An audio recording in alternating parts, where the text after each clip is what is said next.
Word. Alrighty, welcome everybody to the Ortelius outreach for October 6th. Tracy, why don't you take it away or I can get started? I'll take it away. I'm writing at the same time, so it Yeah, takes me a little bit. so Okay. go ahead. All right. So we are in the thick of Hactoberfest. We are 6 days in.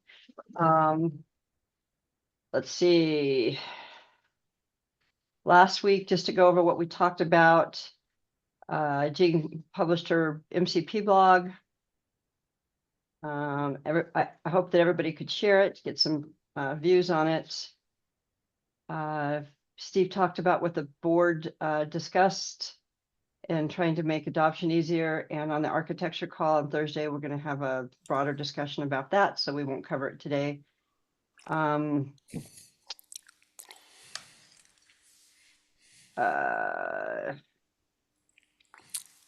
don't know Yeah, most if of our discussion last week was about simplifying the onboarding process, and we've had Steve and I have had some discussions about it, so we'll talk about that on Thursday because there's some work to be done on that area. But today I think we should just talk about two things. Hacktoberfest. I set a goal out there to get ourselves 36 pull requests, which is 6 people getting their badge. I think we can get close. I don't know if we'll make it, but please take a look at what can be done. If you want to, make updates to the documentation, you just tag it with Hacktoberfest so it gets counted. But let's see if we can make a dent and get, because remember, we always do a follow-up blog for the CDF to talk about if Hacktoberfest was a useful experience for us. So we want to be able to say yes, that we did a certain number of pull requests. So let's put it on all of our responsibility to try to get our badge. We have to talk about Christmas. I know it seems like it's only 2 months away. What do we want to do for our Christmas holiday? real quick, just let me chime in there for Hacktoberfest. You do need to register with DigitalOcean, so just hacktoberfest.com. Do your registration. I use my GitHub account to do my registration, so it links really cleanly. Also, on the all the issues, if you're looking for something to work on, are in the main Ortelius repo. My goal today is going to go in and add a couple more, and also add more details to the existing issues. Jing has already picked up a couple of them. So we do have some activity on that front. So just make sure before you start merging pull requests, make sure that you have your Hacktoberfest DigitalOcean linked. Otherwise, it gets confused and won't count for that pull request. So that's all I wanted to wrap up with on the Hacktoberfest. Okay. 6 PRs. So I've got a question. It can wait till after the Hacktoberfest discussion is finished, though. Oh, go for it. Questions. Okay. Do we have anything to say about the layered dependencies in that are so common in modern development, as in helping people know, oh, I didn't realize I was using this package. That's an interesting question, Tony, because Tracy and I were talking last week about trying to do some more research to figure that out. So that will be one of the issues, is to see where we can find that information, and some just basic metrics, like for a Python application, how many dependencies are there? For a Node.js, how many dependencies? What are the most common ones? So that will be stuff that will put issues I out don't, there for, I and don't think it's just how many, Steve. But how many are external to your enterprise? So Oh, that's what the external to S, your yeah, enterprise, so 99%. Yeah, like software. you're going to NPM and didn't even know you were. Yeah, I would say 99% of all packages come from somewhere else. And that's what an SBOM reports. Yeah. So the software bill of material, the SPDX format, as well as the Cyclone DX formats, report on all those packages. And initially, and these are all the transitive dependencies that you don't know you're consuming. Initially, they were focused on reporting on what licenses they were. So we use that low level transitive dependencies, the layered dependencies, you're describing them, as part of our post-deployment research when we identify high risk and critical vulnerabilities. So what we do is we use that SBOM and we compare it against the CVE databases every 10 minutes. So we do already look at those, but we don't have metrics about how risky they are. And we believe that that would be some helpful data. The reason I asked is I happened to read a Medium article over the weekend that was talking about something I hadn't thought about in roughly forever. The left pad incident back in 2016. Some of you may remember that. Which instance was it? No, I don't Left remember it. pad is 11 lines of JavaScript that lets you pad out to the left rather than the right of a variable.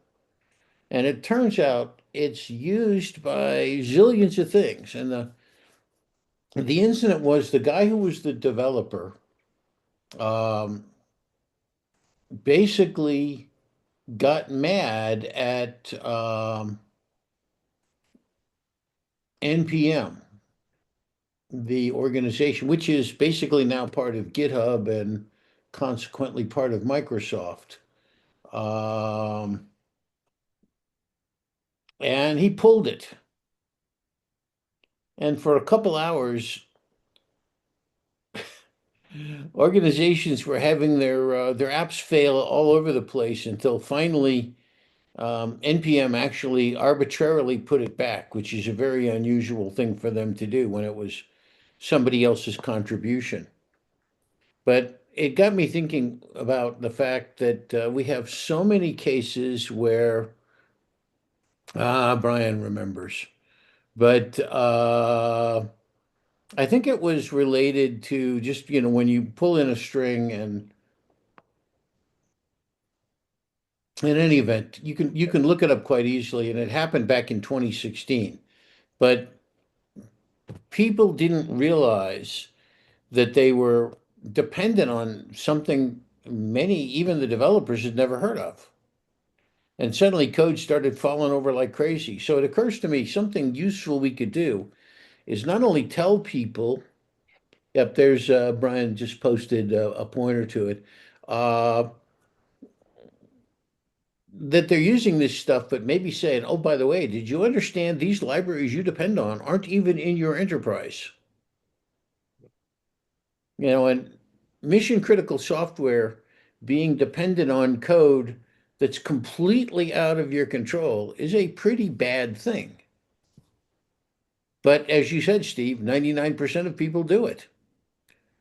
Yeah, and that is pretty much what the OpenSSF, the Open Source Security Foundation, focuses on. Are those kinds of transitive dependencies that you're referring to. And what really brought about the OpenSSF was something similar to LeftPad, and that was Log4j. But that Mhm. created a backdoor, and everybody started realizing that they needed to have more awareness about what they're consuming. And it probably drove the Biden administration to eventually create that executive order that everybody has to give them a SBOM if they're going to give software to the government, because that's where those transitive dependencies are being reported. And they're also being found through software composition analysis tools. This is what Sonatype focuses on heavily, to find those for you before, during your build, so that you're aware of what you're using. And some of the SCA tools have even taken it a step farther when you pay for their enterprise package, like from Sonatype or JFrog. They'll Mhm. actually look for snippets of code that have been cut and pasted that could have problems like you're talking about. So not only full file dependencies, but also code snippets. Yeah, and it's one of those things anyway. I just feel like that's another thing we could talk about that Ortelius helps with, and by extension, I would say Deploy Hub. Um, did you understand these things are code snippets, code libraries that you completely depend on and have zero control of? At a Uh, minimum, Yeah, but pull them into interesting an. though, Tony, Go ahead, Jane. because I was working in the bank back then. We have Sonotype. We're tracking all three, iSeries, mainframe and the developer. Everyone have to go through the centralized CI/CD, right? But we also all the dependency library. We can't just pull and use it. You have to go through architecture board, have to be approved, tested, and then we can use it. But for log.j, we still have an issue. Mm-hmm. We still got loads of server we have to fix it and then we have to pull things down, right? So I'm not quite sure though, is there any solution really can identify? Because log.j was embedded in many of those softwares, which is we're not aware of. Yep. Okay. Well, So Yeah, Tony, I so I just didn't put in the divert us too chat, badly. the page on Ortelius that talks about how we use the software bill of material. I would say that all of these pages probably could use some work and more explanation and some updating of why it's important. and we could Um, probably cross-reference some of the OpenSSF um, information that's out there. So I don't know if it's still how active it is, but the OpenSSF, when it was created, had two main projects. One was basically the top 100 mostly used packages, like you're talking about, that can be like the pad left, that they need to throw money at to make sure that there's contributors and that it's maintained and it's not going to be hijacked like you're talking about. And then the second part was the alpha to omega, where they're going to go expand that past the top 100 and then try to look at the top 10,000 projects that were could put a wrinkle in your world, put it that way, as well. So there's information out there, and I think we just, like you said, Tony, cross-reference some of that information from the Ortelius side, and I think that would help uh, us in our web pages on our blogs to have those cross links to say there's a project working on this. Ortelius is not going to work on it. We're going to let you know that it's out there. If you need more detail, go over to the OpenSSF to dive in. Something along those lines is what I'm thinking. Okay, sounds good. Um, so and what? I think that on Thursday, we're going to have a discussion about Ortelius and the way it looks today. Some big changes we're going to have to make. But having a discussion on what kinds of information might be useful, Tony, beyond just knowing what you're using. So there's something that people are referring to called Reachable. There's some new open source tools out there that you can try to determine based on your SBOM if you're actually consuming those packages. And that leads to a bigger discussion around debloating. And I don't know if we are ready as a team to talk about providing debloating service, but there may be something in the future for that, especially with the use of AI, to determine if you generate these SBOMs and you have hundreds of packages in them, hundreds, but you don't know which ones are reachable and which ones aren't. So maybe just to get started with, we start providing information that says, here's all the packages that you use. Here's a list of the ones that we believe are reachable, and here are the ones that aren't. And here's their vulnerability status at this point in time. And we're going to show you that every 10 minutes. And that would be a good research project for somebody that's looking for a Hacktoberfest pull request, is to find out more details about the reachability, because there are open source projects out there that we may be able to leverage, that will give us that data. And I believe it was up in the air, and I don't know what's happened, especially with the NIST and CISA being kind of thrown up in the air on our side here in the States. But I believe MITRE, it was either MITRE or another CVE database was starting to add, changing the spec for CVEs to include reachability as one of the fields. So I will put an issue out there. So if somebody wants to go look and see what's out there, and maybe even OSV Dev may have added that field as well. But that's some details that we need to take a look at, what we can leverage that's out there. So if you would create a issue for that, Steve, in case somebody wants to take that on. Yeah, I have, that's like I said on my to-do If you list could is, create a second one too, let's do one on taking advantage of using Rinovate. Yep. Because we need, so Rinovate goes out and it looks at all of your dependencies and says, these are all old, and here's what the new ones that you should use. But developers don't necessarily want to hear that noise, and they don't want to constantly be worried about updating to the newest version of a package. We want to do that auto remediation as well, but we want to just do it for critical and high risk vulnerabilities that are being pulled in because they have the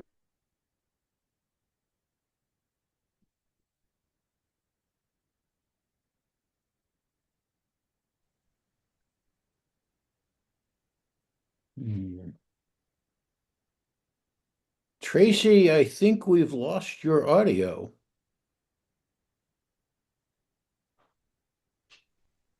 I think We lost video as Steve. well, right? I can't see her. I think we lost. She's moving. It's Yeah, I think frozen. we lost Steve. Ari, can you hear me now? Yeah. Yes, Yeah. sir. Yes. All right, we have a slight delay here, so let us try now, Tracy. Yeah. Oh, she got kicked out of Zoom. Well, Yeah. mm, Can you? We're falling apart on our end here. I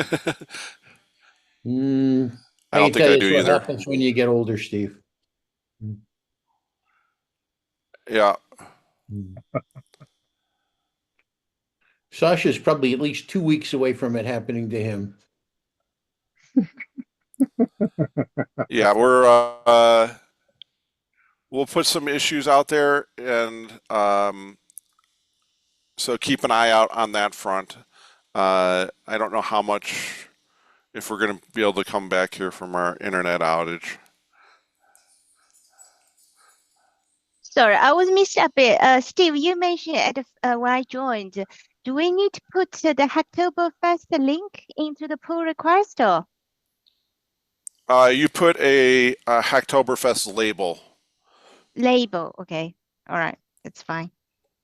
And when I go through and do the merges and stuff like that, I make sure that it's all in the right format for Hacktoberfest to count. But just make sure that you're registered with Hacktoberfest website first. Okay, sure. And like I said, the easiest is to use your GitHub account. Yeah, that's what I do. Cool.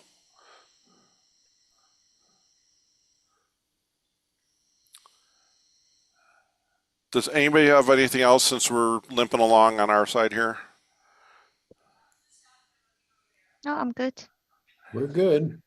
Hang on, Tracy's coming over here. She's gonna take over my headset. Sorry about that, guys. I don't know what happened to my side of the internet.